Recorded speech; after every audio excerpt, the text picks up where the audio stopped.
대사관으로 활동하면서 북한 인권 문제에 대한 여러 가지 말씀을 하셨는데 초기에는 북한 사람들 인권이라는 용어조차도 몰랐다. 그러다 국제사회에서 북한 인권 문제 이슈화 되면서 김정일이 인권은 국권이다.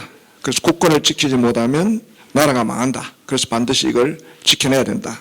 그리고 그 뒤에는 인권을 정치화하지 말자 이렇게 제시했다는데 결국은 외부에서 계속 북한 인권 활동을 해나가면 북한 사회 내의 인권 문제와 인권 활동의 개선이 비록 점진적이지만 그동안 조금씩 바뀌어왔다는 그런 말씀하시면서 마지막으로 해야 될 세 가지 북한 인권 개선 활동을 위해서 국제사회의 지속적 압박이 있어야 된다. 두 번째는 한국이 주도적으로 나서야 된다. 세 번째는 외부 정보들을 꾸준히 보내야 한다는 세 가지 제언을 하셨습니다. 귀중한 말씀인 것 같습니다. 대철 시간이 조금 많이 오버됐지만 그래도 플로어에 계신 분들 한두 분 정도는 또 하실 말씀이 있고 질문이 있을 것입니다. 근데 질문 요지는 좀 짧게 해주시면 좋겠습니다. 하시면서 본인의 소속이나 성명 정도는 말씀해 주시면서 질문해 주시면 좋겠습니다. 저 뒤에 계신 분, 마이크 좀 어떻게 줄 수 없습니까? 여러분 잠시만 해주십시오.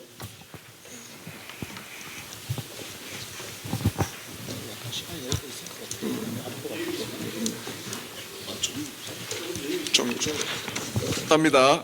한 분만 더 질문 받겠습니다. 뒤에 중간에 계신 분. 간단히 질문하겠습니다.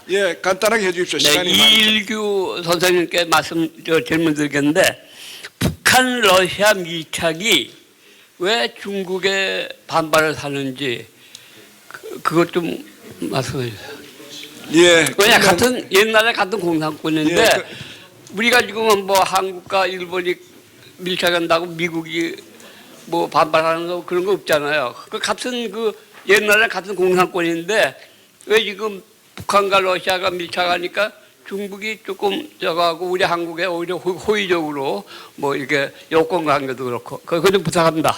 이제 플로의 질문은 이 정도로 받기로 하고 첫 번째 질문은 우리 윤여상 소장님이 좀 답변해 주시면 좋겠고 두 번째 질문은 우리 이일규 참사님께 질문하셨기 때문에 이일규 참사님이 왜 그 북한과 러시아가 이렇게 협력하는데 중국은 왜 어떻게 하느냐 그런 비슷한 내용인데 우선 우리 윤여상 소장님부터 말씀하시죠.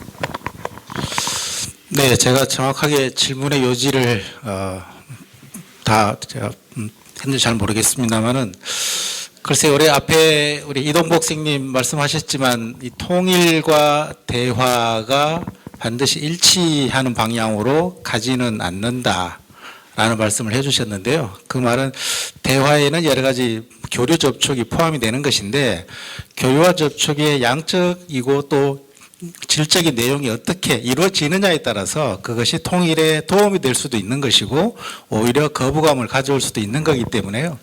교류나 협력 그런 자체만으로는 어떤 도움이 된다고 말하기 좀 어려울 것 같고요. 개성공단이 재개되더라도 그것이 남북 간의 실질적인 통일, 남북 간 주민들의 실질적인 접촉이 통일과 남북 간에 도움이 되는 방향으로 간다면 저는 동의하지만 반대의 경우라면 동의하기 어렵다는 것이 단적인 예를 들자면 저는 개성공단이 재개되면 북한 개성공단에 근무하는 북한 종업원들에게 대한민국 국민들에게 제공하는 최저임금을 동일하게 줘야 한다는 입장을 갖고 있는 사람입니다. 대한민국의 기업이 북한 일반 노동자의 최저임금을 적용하면 몇십 배 이상의 월급을 받게 되면 이것만으로 북한 주민들에게 대한민국에 대한 효과가 충분하게 제시된다는 것이죠. 또 대한민국의 업체에서 준다면 반드시 그런 방식으로 해야 하고 그런데 그 정도의 수입을 못 내서 그 정도의 기업이 못 간다면 중소기업이 갈 필요가 없는 거죠. 그 정도 월급을 줄 수 있는 대기업이 가서 그 정도 월급을 주고 그것이 저는 오히려 합당하다는 것이기 때문에 그러한 것이 기본적인 북한 주민의 인권을 보호하는 방식이기도 하고요. 그러한 접근이라면 그것이 긍정적인 효과를 가져오지만 그렇지 않은 방법이라면 오히려 그것이 남북한의 거리를 벌릴 수도 있다. 그런 정도 말씀을 일단 드리고 싶습니다. 고맙습니다. 네, 다음 우리 이일규 선생님.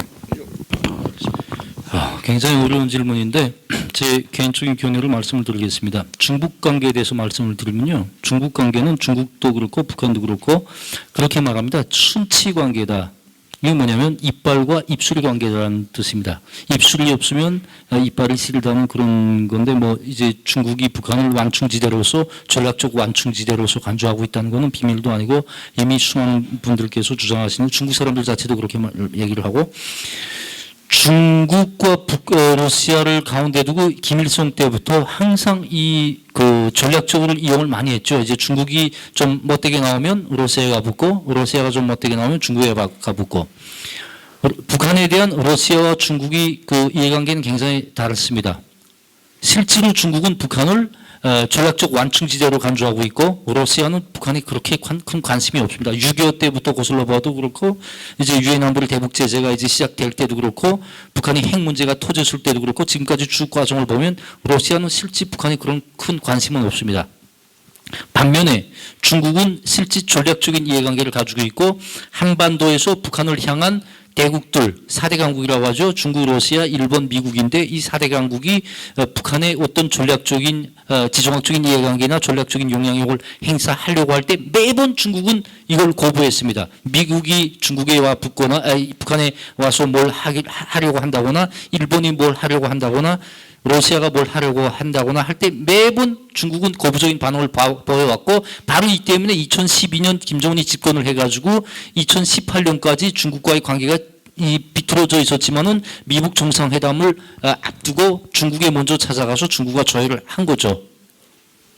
한마디로 말씀을 드리면 중국은 북한에 대한 확실한 지정학적인 전략적인 영향력을 행사하려고 하는 나라고 이 전략적인 영향력 행사에 그 어떤 다른 4대 강국 중 그 어떤 나라가 개입을 하는 걸 바라지 않죠. 다행히 최근에 러시아 중국 관계가 상당히 개선돼 가고 있고 원래 역사적으로 러시아 중국은 안 좋지 않았습니까? 상당히 개선돼 가고 있는 상황이다 보니 이제 그 로봇 밀착에 대해서 중국이 실제 불편하게 생각을 하고 있지만 이걸 크게 표출을 못하고 있고 대신 러시아가 풀어주고 있는 대북 제재를 중국이 완벽하게 이행하는 걸로 북한을 지금 실질적으로 압박을 하고 있고 이 압박 관계는 2022년부터 제가 북한에 있을 때부터 시작이 됐습니다.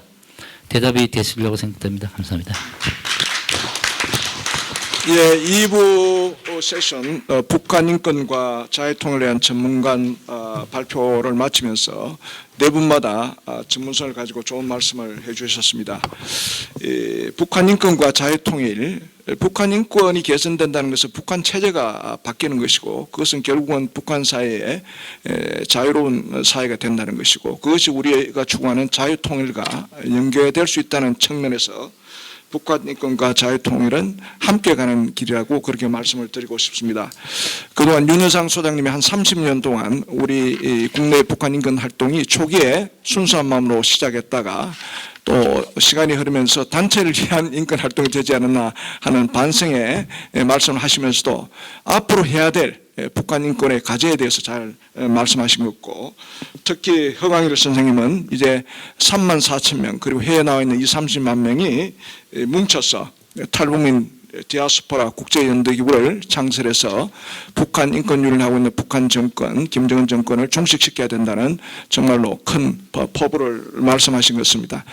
비록 시간이 걸리지만 우리 이일규 참사님께서도 북한 사회에 변화를 일으켰다. 예부의 북한 인권 이슈, 압박이 북한 사회에 변화를 일으켰고 또 북한 사회가 한류의 영향으로 반동문화 사상 배격법이라는 자기들이 체제가 튼튼하고 사상이 튼튼하다고 자부심을 가졌던 북한 체제에서 남한의 한류가 북한 체제를 흔들었기 때문에 이를 방어하기 위한 법까지 조치하는 그런 조치가 있었습니다.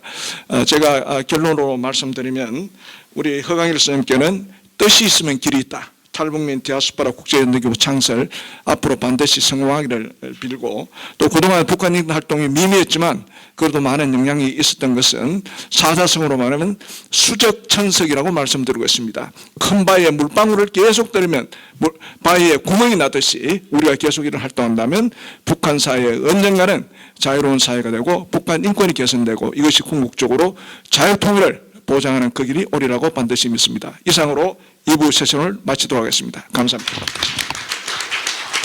감사합니다. 민태